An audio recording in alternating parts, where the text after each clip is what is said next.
ዘንበል ያልክለት ማነው እንደኔ ተቀበልከው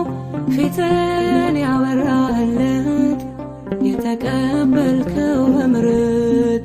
ፊትን ያበራለት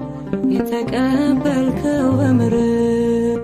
ተምና ከወረደው ጸጋህን ከጣለ ምን ጉዳይ ኖሮ ነው ልብህን ይሄን ያለ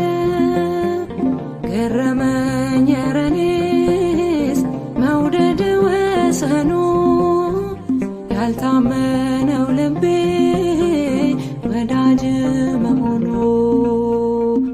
ፍቅርህ የበዛላት ቁስሏ የዳነልኝ ሰላም የለበሰች እጅ ሴት እኔ ነኝ